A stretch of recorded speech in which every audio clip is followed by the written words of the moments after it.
You know, when we talk about the student loan crisis in America, everyone focuses on the debt itself, the interest rates.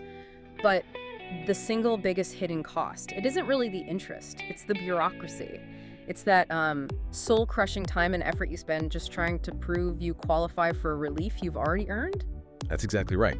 We're talking about millions of borrowers, people spending hours, literal hours on hold, or, trying to figure out these incredibly archaic paper forms, just asking basic things like, are my payments actually accounting for public service loan forgiveness? That's PSLF. Or how do I handle my annual recertification for the SAVE plan without messing it up and doubling my monthly bill? Yeah. The system, well, it almost feels designed to make you stumble. And the loan servicers, they're just completely overwhelmed. Yeah, we've talked about the problem for years. It's immense. But today, our sources are pointing towards something different, a pretty radical high-tech solution. And it's not hypothetical. It's actually being deployed right now. Generative AI chatbots. And what's really fascinating here, what we're looking at, it isn't those old clunky Q&A bots from, say, 10 years ago.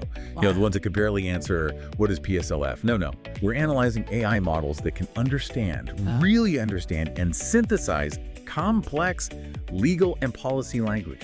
Stuff that changes all the time. It's happening in real time. Yeah. This is more like AI is a policy expert almost. Okay, let's really unpack this then. Can these AI tools actually rescue you, the borrower, from this just deep end of student loan bureaucracy? Can they genuinely provide a shortcut, something verifiable, a path to sanity, maybe even save you thousands of dollars? That's our mission today as we dive into how this tech is shaking up debt servicing. Right, and I think first we really have to grasp the depth of the current bureaucratic chokehold. It's important context. These common pain points people face, they aren't just minor annoyances, they're genuinely high-stakes verification nightmares. Absolutely. Take the first big one, PSLF, Public Service Loan Forgiveness.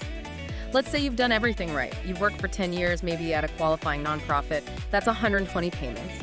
But proving those 120 payments happened while you had the right job, and crucially, that your loans were the right type of loans. That often requires assembling this just overwhelming stack of paperwork. Getting it signed correctly, it's a lot. And that's before you even get to the annual rituals. Like you mentioned, every single borrower on an income-driven plan, like SEE, has to recertify their income, their family size, every year. If you miss that window, your payment can skyrocket. Sometimes it reverts overnight to a standard repayment amount you just can't afford. The system is pretty unforgiving of mistakes, even simple administrative slip-ups. And then when you try to call for help, you're basically gambling. You're hoping you get a human agent who is perfectly up to date on the very latest, often really confusing regulatory changes, which happen constantly. Exactly. And the sources we looked at suggest that this high variability in human expertise. Yeah. That's precisely why the AI solution looks so attractive. Attractive to borrowers, sure, but also to the loan servicers themselves. Ah, okay. So that's the key difference then. Yeah, generative AI, it's designed specifically to process and synthesize these huge, sometimes conflicting regulatory databases instantly.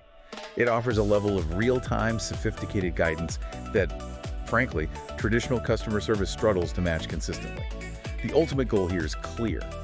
End those soul-crushing wait times, ensure consistency, especially for these critical high-stakes procedures. Okay, so if the human agents are swamped, where does the immediate relief come from? How does this AI actually help? Which brings us to the three main ways this tech is interfacing with the loan process right now. How it's starting to solve some of these paperwork nightmares for you. This is where it gets really interesting. Right. Application number one, and this is probably the most tangible benefit for you as an individual borrower. Step-by-step, personalized guidance. Guidance for those crucial, often labyrinthine forms. Okay, let's picture it. Imagine a borrower, let's call her Jane. She's a librarian, maybe applying for PSLF for the first time. She opens that employer certification form, and she's just immediately overwhelmed. How does the bot start helping her there? Well, the bot acts like a superpowered automated eligibility checker. It goes straight for the most common reasons people fail. So first off, it'll immediately ask questions to figure out if Jane's employer is actually a qualifying entity. Is it a 501c3 nonprofit? Is it a specific type of government body? If the answer is yes, great, it moves on. If it's no, well, it potentially saves her 10 years of wasted effort right there. That's huge already. But the biggest tripwire I always hear about is the loan type itself. People might have older FFEL loans, federal family education loans, and think they qualify for PSLF, but they don't, right? Exactly. So the bot drills down into that specifically. It confirms if Jane actually holds direct loans. Our source material really hammers this point. Having older, non-qualifying loan types is a massive frequent point of failure for PSLF applicants. And if Jane does have an FAEL loan, the bot doesn't just say, no, sorry. It can actually guide her through the complex multi-step process of consolidating those FAEL loans into a direct consolidation loan before she submits her certification. Just doing that step alone, that could unlock eligibility for thousands of people who thought they were out of luck. Wow. And the power to prevent delays here seems immense, too. A single mistake can cost you years of progress. Can the bot check for other things? Like, if Jane is accidentally in the wrong repayment status, like forbearance, while she thinks she's making qualifying payments? Yes, absolutely. That's another key function. Think about the typical human customer service call. You call up, you ask, am I on track? The agent might forget to check your full payment history for periods of forbearance. It happens. The AI, though, it can instantly cross-reference that detail against the requirements. Catching an error like that early, it could save Jane months, maybe even years, of payments she thought were counting towards her 120, only to find out later they weren't. That's heartbreaking. Okay, so that's direct help for the borrower filling out forms. Application 2 sounds a bit more subtle, but maybe just as powerful. Improving the quality of help we get from the human agents using something called Agent Assist. Exactly. This means the AI isn't just a tool you interact with directly, it's also working behind the scenes. It's actively helping the human customer service reps at the loan servicing companies do their jobs better.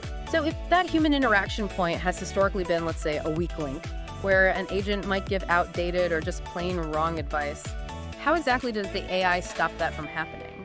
Well, the financial service companies are using this AI to essentially inject instant information onto the agent's screen during a call. Things like pre-approved scripts, verified, accurate information pulled directly from the latest regulations. So let's say a new rule about the SAVE plan just got announced last week. The AI has already absorbed it, synthesized it, and when you call, it feeds the agent the correct, approved response instantly. It acts as an internal control. It's specifically designed to minimize human error and, maybe more importantly, minimize that disastrous miscommunication that has plagued borrowers for so long. That internal control really does have a direct dollar value for you, the borrower, because getting bad advice about an eligibility rule or maybe a payment calculation, that can literally cost you thousands. Absolutely. Which brings us to application 3. This one focuses on managing the entire loan lifecycle more proactively, basically eliminating those costly surprises down the road. This is the kind of automation we actually want, right? The automated reminder that prevents a financial disaster. Precisely. These AI tools can track the whole lifespan of your loan. They can send out key alerts, like warning borrowers before their crucial grace period ends, right when they're about to be pushed into repayment. But probably the most important alert is that automated reminder for the annual income recertification. We mentioned earlier what happens if you miss that. It's not pretty. Your payment usually jumps way up. Yeah, and that jump is often exponential. It's huge. For someone with a low income, missing recertification, they could take their payment from maybe $50 a month to $500 a month, just like that, because the system defaults back to assuming you can afford the standard plan, even if you can't. So the AI's ability to send targeted, persistent reminders about that deadline, it's a critical financial lifeline for many people. Now, if we connect all this to the bigger picture, you can see the massive potential efficiency gains. It's really quite striking. However, this is a big however, we absolutely have to discuss the strong warnings that came up in the material we reviewed. We're talking about decisions involving potentially hundreds of thousands of dollars. And this technology, as powerful as it is, it's not a legal safety net. Okay, this feels like the crucial moment where we need to, pump the brakes a little. We're talking about financial guidance coming from a machine. What is the absolute key legal limitation here? Why must every borrower listening really internalize this point? The single most critical point, the one everyone needs to understand, is the absence of fiduciary duty. The AI does not have a fiduciary duty to you, the borrower, period. Okay, explain that distinction for us. What does fiduciary duty actually mean in this kind of high-stakes context? It means that a certified human financial advisor is legally bound to act in your best financial interest. They have to place your needs above their own or above the servicer's needs. If they give you negligent advice, bad advice that costs you money, you generally have some form of legal recourse. You can hold them accountable. And the robot, the AI chatbot. The robot, well, it's just providing information based on the data it was trained on, synthesizing complex documents. If that AI makes a mistake, Let's say it wrongly tells you your nonprofit job qualifies when it doesn't, or maybe it miscalculates a repayment plan, and you end up missing out on forgiveness years down the line because of that error. The legal liability falls entirely on you, the borrower. You can't sue the algorithm because it made a mistake that cost you your eligibility. The tool is incredibly powerful, yes, but you are still the one driving the car. You retain all the responsibility for where that car ends up. Wow, that really demands continuous critical thinking from the user, doesn't it? Even if the AI is, say, 99% accurate, that 1% error rate could be absolutely catastrophic for someone banking on PSLF. Precisely. And it's not just about outright errors. We also have to address the risk that the AI, just by seeking efficiency, might unintentionally reinforce existing financial inequality. So this gets into the risk of bias baked into the system itself. If the AI learns from historical data, how could that potentially skew the advice it gives to borrowers today? That's the core of the bias and training data warning. Think about it. If the historical data the AI learns from mostly shows successful outcomes for a particular demographic, maybe older, higher income borrowers who could afford really aggressive repayment plans in the past, well, the AI might start prioritizing those kinds of solutions. It's learned they work. So it could inadvertently steer a lower income borrower today towards a path that's actually more expensive for them, simply because the model hasn't seen enough successful examples of people effectively using, say, income-driven repayment plans. So the tech needs constant human oversight. We need to keep checking to make sure it's promoting equity, not just like cementing old financial habits into new code. Absolutely. Constant scrutiny. Algorithmic transparency is key. And then, finally, there's the sheer regulatory challenge. Federal rules, forgiveness laws. These things can change overnight, literally. And often, those changes happen faster than the loan servicer's AI training models can possibly incorporate, verify, and update their decision-making processes. That's a really immediate, practical problem. If the Department of Education changes a rule on Monday, and you ask the chatbot about that specific rule on Tuesday morning, there's a real chance the AI hasn't caught up yet. Its information might be outdated. Correct. The speed of policy change often outpaces the speed of AI verification and, crucially, validation. So, no matter how sophisticated the chatbot seems, you, the borrower, still have to do that essential human work. You must cross-reference the critical information with official government sources, like the Department of Education website, studentaid.gov.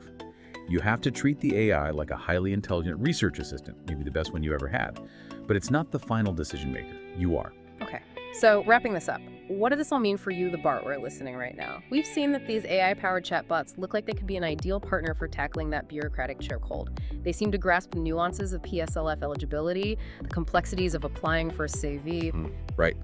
The savvy borrower, the smart borrower, will use this AI as a tool, a powerful one.